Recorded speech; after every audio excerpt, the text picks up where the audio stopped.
कहानी की शुरुआत एक जिम में एक बिक्री प्रबंधक टेडी जैक्सन के साथ होती है, जो अपने फिटनेस उद्यमों के लिए प्रचार सामग्री बनाने का ईमानदारी से प्रयास करता है।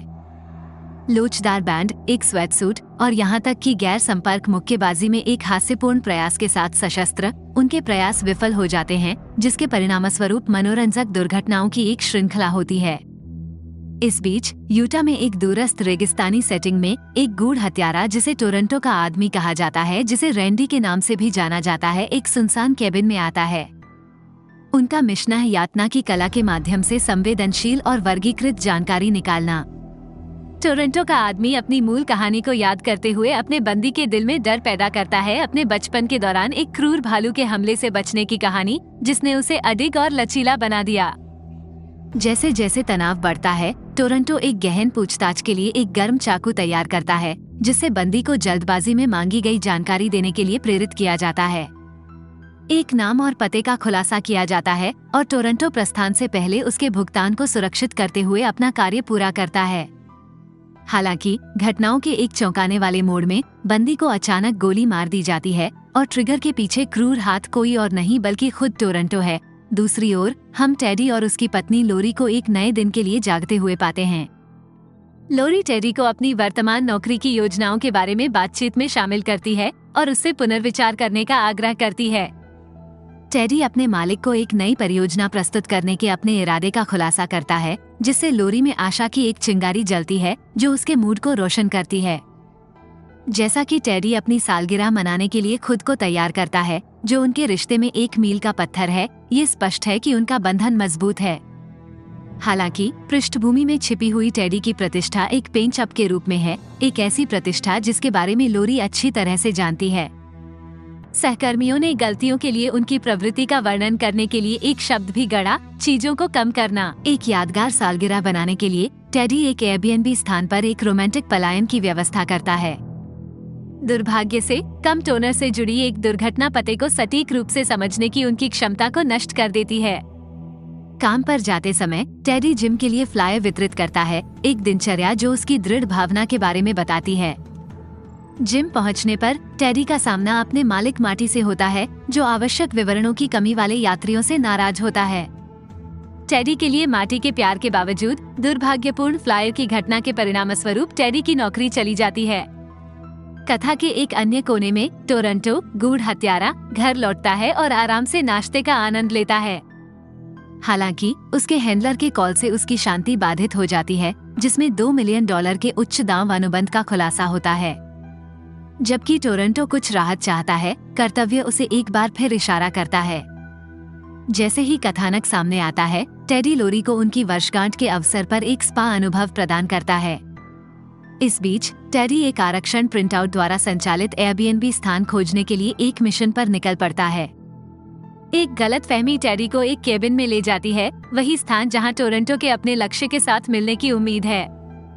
भ्रम के बीच टेडी को गलती से टोरंटो समझ लिया जाता है और सशस्त्र ठग उसे तहखाने में ले जाते हैं।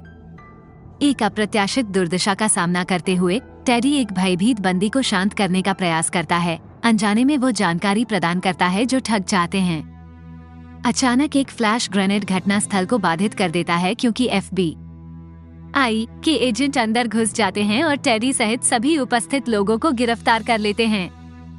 जैसे जैसे हमारी कहानी सामने आती है, टेडी खुद को एक अनिश्चित स्थिति में पाता है। 2 एजेंटों द्वारा पूछताछ की जाती है, जिन्हें जल्दी ही एहसास होता है कि वो टोरंटो का मायावी आदमी नहीं है। हालांकि टेडी का सामान्य प्रतीत होने वाला अस्तित्व एक तेज मोड़ लेता है जब एजेंट अपने असली इरादे का खुलासा करते हैं। उन्हें वेनेजुएला के एक पूर्व कर्नल सेबेस्टियन मारिन को पकड़ने में उनकी सहायता करने के लिए टोरंटो के असली आदमी की आवश्यकता होती है। पिछले वर्ष तख्तापलट करने के मरीन के प्रयास ने अंतर्राष्ट्रीय समुदाय को स्तब्ध कर दिया था। गिरफ्तारी से बचने के लिए वो और उसकी पत्नी डेनियला न्याय से बचने के लिए भाग गए। टेडी को एक दोधारी मिशन सौंपा जाता है, टोरंटो का आदमी होने का नाटक करना और उसे नीचे लाने के लिए मारिन की दुनिया में घुसपैठ करना। एजेंटों ने एजेंट सैंटोरो को टेडी की अनुपस्थिति के दौरान उसकी पत्नी लोरी पर नजर रखने के लिए नियुक्त किया। तनाव बढ़ जाता है, क्योंकि टेडी को सैंटोरो के आकर्षण और सुंदरता से एक कथित खतरा महसूस होता है। एक मुखौटा जोड़ते हुए टेडी लोरी से अपनी अनुपस्थिति के कारण के रूप में काम से संबंधित एक सम्मेलन बनाता है। हाल ही में नौकरी के नुकसान को छोड़ देता है। लोरी अपनी दोस्त एनी के साथ समय बिता रही है और सेंटोरो उन पर नजर रख रहा है। इस दौरान टोरंटो को पता चलता है कि एक गलती हुई है। टेडी द्वारा दी गई जानकारी के साथ वो वास्तव में आश्चर्यचकित है कि स्थिति कितनी हास्यास्पद है। वो टेडी के रास्ते पर चलता है और बिना जाने टेडी का सामना करता है। हवा में रहते हुए एक साहसिक चाल में वो विमान में घुस जाता है और टेडी और एजेंटो दोनों को बताता है कि वो कौन है। लेकिन एजेंट अभी भी सोचते हैं कि टेडी असली हत्यारा है। टोरंटो साबित करता है कि उस पर भरोसा किया जा सकता है जब वो मरीन के गुर्गों से छुटकारा पाता है। इस प्रक्रिया में टेडी को बचाता है। वे एक खतरनाक स्थिति से बचने का प्रबंधन करते हैं और प्यूर्टो रिको में एक खेत में समाप्त होते हैं। बस मुश्किल से एक बड़े विस्फोट से बचते हैं। लेकिन जिस व्यक्ति ने टोरंटो को काम पर रखा है वो खुश नहीं है कि टेडी अभी भी आसपास है। ढीले छोरों को बांधने के लिए टोरंटो टेडी से कहता है कि उन्हें मिस्टर ग्रीन नाम के किसी व्यक्ति को ढूंढने और उसे मारिन के पास ले जाने की जरूरत है। चूंकि मारिन सोचती है कि टेडी टोरंटो है, इसलिए चीजें और अधिक तीव्र हो जाती हैं। और फिर कहानी में एक नया व्यक्ति आता है, द मैन फ्रॉम मियामी। एक गोल्फ कोर्स पर वो किसी को चोट पहुंचाने के लिए एक गोल्फ क्लब का उपयोग एक हथियार के रूप में करता है। मियामी के आदमी का प्रभारी व्यक्ति इस अवसर का लाभ उठाता है और उसे टोरंटो से छुटकारा पाने के लिए एक सौदा प्रदान करता है। ये खतरनाक स्थिति को छाया के खेल की तरह और भी तीव्र बना देता है। टोरंटो की न्याय की अथक खोज टेडी को एक संदेहहीन तकनीकी सम्मेलन में लाती है, जहां माना जाता है कि उनका लक्ष्य मिस्टर ग्रीन है। टोरंटो के साथ अपने मार्गदर्शक के रूप में टेडी को टोरंटो के आदमी का प्रतिरूपण करने में एक गहन क्रैश कोर्स प्राप्त होता है। एक ऐसी भूमिका जिसमें उसे यकीनन महारत हासिल करनी चाहिए। एक कमरा टेडी का इंतजार कर रहा है, जिस पर मारिन के एक प्रवर्तक का कब्जा है, जबकि टोरंटो एक छिपी हुई ईयरपीस का मार्गदर्शन करता है। स्थिति और भी गंभीर हो जाती है क्योंकि 4 लोगों को पकड़ लिया जाता है और उनकी असली पहचान छिपा दी जाती है। टेडी को ये पता लगाने के लिए चतुराई से उनसे सवाल करना पड़ता है कि मिस्टर ग्रीन कौन है। टेडी, जिसके पास चाकू हैं, उन्हें चोट पहुंचाने के लिए उनका उपयोग करना पड़ता है, भले ही वह नहीं चाहता। दुर्भाग्य से ऐसा करते समय वह गलती से पकड़े गए लोगों में से एक को चोट पहुंचाता है। शांत रहने की पूरी कोशिश करने के बावजूद टेडी का पेट इसे संभाल नहीं सकता है और उसे 2 कैदियों की उल्टी हो जाती है। सारी अराजकता में पकड़े गए लोगों में से एक हार मान लेता है और कहता है कि वह मिस्टर ग्रीन है। लेकिन चीजें खतरनाक हो जाती हैं क्योंकि मुख्य बुरे लोगों में से एक को पता चलता है कि टेडी के पास एक छिपा हुआ ईयरपीस है। टोरंटो इस बुरे आदमी को रोकने और टेडी की रक्षा करने के लिए कदम उठाता है। जैसे जैसे मिशन अधिक तीव्र होता जाता है, टोरंटो ये साबित करने के लिए मिस्टर ग्रीन का अंगूठा काट देता है कि उन्होंने उसे पकड़ लिया है। फिर वे दोनों भागने की कोशिश करते हैं, लेकिन मियामी उनका पीछा करता है, जो मजबूत है। एक गहन क्षण में टेडी मुश्किल से अपनी मृत्यु से बचता है और एक किनारे पर पकड़ रखता है। टोरंटो की मियामी के साथ एक बड़ी लड़ाई है, जबकि टेडी किनारे पर बने रहने के लिए संघर्ष कर रहा है। स्थिति तब बदल जाती है जब टेडी गलती से मियामी को कटा हुआ अंगूठा लेने से रोक देता है और मियामी बेहोश हो जाता है। तत्काल खतरे के साथ टोरंटो मिशन की स्थिति पर अपडेट की मांग करते हुए अपने हैंडलर से संपर्क करता है। बातचीत को सुनकर टेडी को संचालक के इरादों पर संदेह हो जाता है। खेल में धोखे का संदेह होता है। साथ में टेडी और टोरंटो ने सच्चाई को उजागर करने के लिए वाशिंगटन डीसी पर अपनी दृष्टि निर्धारित की। देश की राजधानी के केंद्र में दोनों एक अप्रत्याशित उद्यम की शुरुआत करते हैं। टेडी अपनी पत्नी लोरी के पास पहुंचता है, एक उच्च स्तरीय रेस्तरां में एक मुलाकात का आयोजन करता है। जैसे जैसे FBI व्यवस्था से अवगत होती जाती है, साजिश घनी होती जाती है। टेडी टोरंटो के सामाजिक कौशल को परिष्कृत करने के लिए एक तत्काल शिष्टाचार पाठ शुरू करते हुए टोरंटो को निमंत्रण देता है। सब कुछ एक साथ आ जाता है जब टेडी, टोरंटो, लोरी और उसकी दोस्त एनी रेस्तरां में मिलते हैं। रहस्यों और वास्तविक पहचानों के साथ तनाव की एक अंतर्निहित भावना है। टोरंटो और एनी के जुड़ने के साथ ही एक नया संबंध विकसित होने लगता है। लेकिन मियामी के अस्थिर आगमन से उनकी बातचीत अचानक बाधित हो जाती है। चीजें तनावपूर्ण हो जाती हैं क्योंकि टोरंटो एक अलमारी के अंदर मियामी का सामना करता है।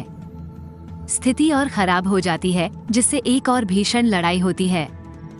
अराजकता के बीच टोरंटो को चोट लगती है और पैर में गोली लग जाती है और मियामी कटे हुए अंगूठे के साथ भागने में कामयाब हो जाता है, सबूत का एक महत्वपूर्ण टुकड़ा। इस झटके के बावजूद टेडी और टोरंटो हार नहीं मानते। वे एक पुलिस कार का नियंत्रण ले लेते हैं और मियामी और प्रभारी व्यक्ति का पीछा करते हैं। जब वे पकड़ने के लिए तेजी से जा रहे हैं, टेडी और टोरंटो बात करते हैं। टोरंटो के अतीत के एक छिपे हुए हिस्से का खुलासा करते हैं। टोरंटो एक समय साझा करता है जब उन्हें मिनेसोटा में नौकरी के दौरान एक कठिन निर्णय लेना पड़ा। उन्होंने किसी को नुकसान नहीं पहुंचाने का फैसला किया, विशेष रूप से इसलिए कि उस व्यक्ति का एक बच्चा था और इस निर्णय ने बाद में उन्हें परेशान कर दिया। टोरंटो के शांतिपूर्ण भविष्य की उम्मीदें, जिसमें एक रेस्तरां का मालिक होना भी शामिल है, ये दर्शाता है कि वह एक व्यक्ति के रूप में कितना बदल गया है और बड़ा हुआ है। कहानी होटल में अपने चरम पर पहुंचती है, जहां मारिन, डेनियला, हैंडलर और मियामी सभी एक साथ आते हैं। एक काली योजना का खुलासा होता है। चोरी किए गए अंगूठे का उपयोग करके वेनेजुएला के राष्ट्रपति की हत्या करने का एक असफल प्रयास। टेडी, जो टोरंटो के रूप में काम कर रहा है, स्थिति में कूद जाता है, भले ही हैंडलर लोगों को उसकी प्रामाणिकता पर संदेह करने की कोशिश करता है। इस सारे तनाव के बीच FBI सामने आती है और मारिन और डेनियला को पकड़ लेती है। लेकिन हैंडलर और मियामी बहुत सारे अनुत्तरित प्रश्नों को छोड़कर भागने में कामयाब हो जाते हैं। जैसे ही मिशन समाप्त होता है, टोरंटो को वो भुगतान वापस मिल जाता है जो हैंडलर के लिए था उन पर वापस जाने का एक अंतिम तरीका। कहानी में एक दिल को छू लेने वाला बदलाव आता है, क्योंकि टेडी लोरी से आराम और समझ की तलाश में घर वापस जाता है। लेकिन जब वो वहां पहुंचता है तो घर खाली होता है, जो उसे उन सभी अराजकता की याद दिलाता है जिसने उनके जीवन पर कब्जा कर लिया है। लोरी के संदेश से पता चलता है कि वो चीजों के बारे में अनिश्चित है और अपनी माँ के साथ रहने गई है। साथ ही हैंडलर टेडी और टोरंटो का पता लगाने के लिए अन्य घातक हथियारों की भर्ती करते हुए एक विश्वासघाती योजना को गति देता है। जैसे जैसे दांव बढ़ता है, टेडी को ट्रेन स्टेशन पर लोरी की उपस्थिति के बारे में पता चलता है, जिससे वो जाने से पहले उसे रोकने के लिए मजबूर हो जाता है। मियामी, टेडी का पीछा करने में अथक, उसे अंतिम टकराव के लिए तैयार, ट्रेन स्टेशन पर घेर लेता है। कुछ ही समय में टोरंटो हस्तक्षेप करता है, टेडी को मियामी की घातक पकड़ से बचाता है। टेडी की भलाई के लिए एक अप्रत्याशित चिंता व्यक्त करते हुए टोरंटो का जटिल चरित्र विकसित होना जारी है। कहानी एक विस्फोटक मोड़ लेती है जब तीनों खुद को हथियारों की घातक तिकड़ी का सामना करते हुए पाते हैं। मॉस्को का आदमी, टोक्यो का आदमी और टैकोमा का आदमी। टेडी के पुराने जिम के दायरे में धड़कने बढ़ा देने वाला मुकाबला सामने आता है, जहां टोरंटो के कौशल अपने दुश्मनों को हराने में अपरिहार्य साबित होते हैं। अपनी जीत के बावजूद मियामी ने टेडी और टोरंटो को बाहर कर दिया, जिससे एक बड़े दांव वाले मुकाबले का मंच तैयार हो गया। नए साहस का आह्वान करते हुए टेडी ने खुद को मियामी में फेंक दिया। इस प्रक्रिया में अनजाने में उसका हाथ टूट गया। भयावह हैंडलर नाटकीय रूप से प्रवेश करता है और टोरंटो की प्रतिष्ठित कार में रखे भुगतान की मांग करता है। एक भयानक पीछा शुरू होता है, जिससे एक कारखाने में तनावपूर्ण स्थिति पैदा हो जाती है। हैंडलर के पास एक बंदूक है, लेकिन टेडी को कार्रवाई करने का अंतिम मौका मिलता है और वो उसे उबलते कुंड में गिरा देता है, जिससे उसकी अंधेरी योजनाएं खत्म हो जाती हैं। एक ट्रेन के साथ जबरदस्त टक्कर से टोरंटो की बेशकीमती कार बर्बाद हो गई और पैसे इधर उधर बिखर गए। जब चीजें शांत हो जाती हैं, टेडी लोरी को खोजने के लिए दौड़ता है और वे माफी के साथ फिर से मिल जाते हैं। तमाम उलझनों के बीच टोरंटो का जीवन एक अलग मोड़ लेता है। वह एक सफल रेस्तरां व्यवसाय शुरू करता है और एनी के साथ रोमांस शुरू करता है। टेडी के प्रयास भी सफल हुए, क्योंकि उसका बिना संपर्क वाला बॉक्सिंग जिम लोकप्रिय हो गया। एक साल बाद पात्रों के रास्ते फिर से मिलते हैं। टेडी और लोरी उत्साहपूर्वक अपने बच्चे के जन्म का इंतजार कर रहे हैं। उनकी नई भूमिकाओं से उनका जीवन बदल गया है। टोरंटो, जो आगे बढ़ता दिख रहा है, अभी भी टेडी के प्रति उसकी कार के साथ जो हुआ उसके प्रति द्वेष रखता है, एक प्रतिशोध जो अनसुलझा है। फिल्म अपने मार्मिक निष्कर्ष पर पहुंचती है और हमें आगे की स्थिति के लिए समापन और प्रत्याशा की भावना के साथ छोड़ देती है।